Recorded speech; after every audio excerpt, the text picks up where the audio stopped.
చారెడు కందిపప్పు ఉంటే చాలండి, మనకి మంచి పప్పు చారు రెడీ అయిపోతుంది. ఇది చిన్న గ్లాసు కందిపప్పు.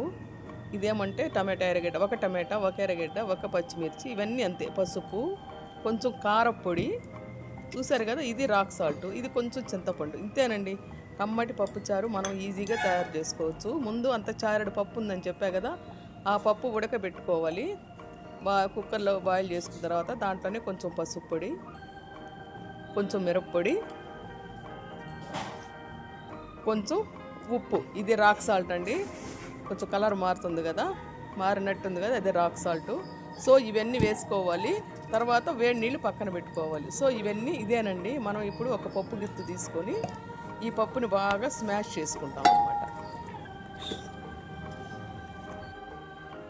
తర్వాత మనం ఆ పప్పు చారుగా చేయాలంటే కనుక ముందు ఒక కడాయి పెట్టి అందులో పోపు దినుసులు, ఆవాలు, జీలకర్ర, మినపప్పు, కొంచెం మెంతులు వేసి కొంచెం చిటాపట అనిన తర్వాత దాంట్లో మనం ఎర్రగడ్డలు, తెల్లగడ్డలు ఇవన్నీ వేసేస్తాం. చూసారు కదా, చాలా కమ్మగా ఉంటుంది. ఉత్తి పప్పుతో, ఒకే టొమాటో, ఒకే ఎర్రగడ్డతో చాలా కమ్మగా ఉంటుంది. మనం పప్పుతో పాటు ఏది ఉడకబెట్టలేదు, ఓన్లీ పప్పు మాత్రమే ఉడకబెట్టాము. తర్వాత ఎర్రగడ్డ,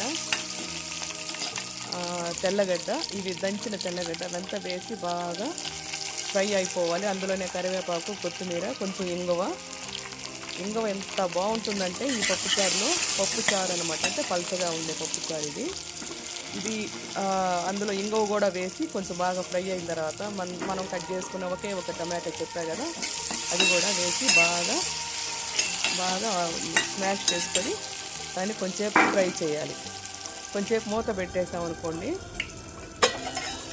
అది ఈ విధంగా గుజ్జుగా తయారవుతుంది. ఒకే పచ్చిమిర్చి కూడా ఉందని చెప్పారు కదా, అది కూడా వేసేసాను, మొత్తం వేసేసాను. ఇప్పుడు ఇది బాగా ఫ్రై అయిపోయింది. ఇది బ్యాచులర్స్ కూడా ఈజీగా చేసుకోవచ్చు అండి ఇది పప్పు చారుని.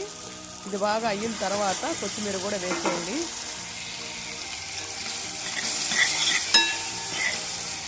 చాలా కమ్మగా ఉంటుంది ఈ పప్పు చారు. ఒక్కసారి ట్రై చేయండి. కూరగాయలు, టమాటాలు, ఎర్రగడ్డలు ఏమి లేవు అనుకోబాకండి. పప్పు చారుతో ఒక్కసారి టేస్ట్ చేసి చూడండి ఎంత బాగుంటుందో. నేను స్మాష్ చేసుకున్న ఈ పప్పు ఇందులో పోసేస్తున్నాను అనమాట. చూసారు కదా, చూడడానికి ఎంతగా నోరు ఊడుతూ ఉంది. ఈ పప్పు చారులోకి మనము ఎగ్ ఫ్రై కానీ, ఉప్పు చేప కానీ నంచుకుంటే కనుక సూపర్గా ఉంటుందండి. సో ఇది మనకు చిక్కగా వద్దు అనుకుంటే కనుక కొంచెం వాటర్ వేసి దాన్ని ఇప్పుడు చింతపండు జ్యూస్ కూడా వేయాలి.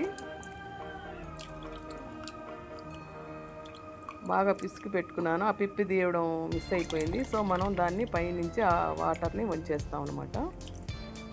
మళ్ళీ కూడా ఆ కొరవ తీసేస్తాను. ఇప్పుడు ఇది బాగా కలిగి పెట్టుకోవాలి. కొంచెం చిక్కగా ఉంది అనుకుంటే మీకు కావాలనుకుంటే ఒక వాటర్ కూడా యాడ్ చేసుకోవచ్చు, ప్రాబ్లం లేదు. చాలా కమ్మగా ఉంటుంది, ఇంకో వాసన గమాయిస్తుంది. చూసారు కదా, ఇట్లా బాగా తెల్లిన తర్వాత ఈ విధంగా అయిపోతుంది అనమాట పప్పుచారు. ఇప్పుడు మనం ఉప్పు చూసుకుంటాము. ఉప్పు చూసి సరిపోకపోతే ఒక్కర ఉప్పు యాడ్ చేసుకుంటామండి, అంతే. పప్పుచారు రెడీ. ఇది ఎగ్ ఫ్రై చేసుకోవచ్చు, ఏదైనా తాళింపు కర్రీలు వేసుకోవచ్చు. గోరు చిక్కులు కానీ, బీన్స్ కానీ అట్లాంటివి ఏదన్నా ఉంటే చేసుకోవచ్చు, లేదంటే ఏం అవసరం లేకుండా ఉట్టి పప్పు చారుతో తినేయవచ్చు. ఇదండి ఈ వీడియో. మీకు నచ్చినట్లయితే లైక్ చేయండి, షేర్ చేయండి. ఇది చాలా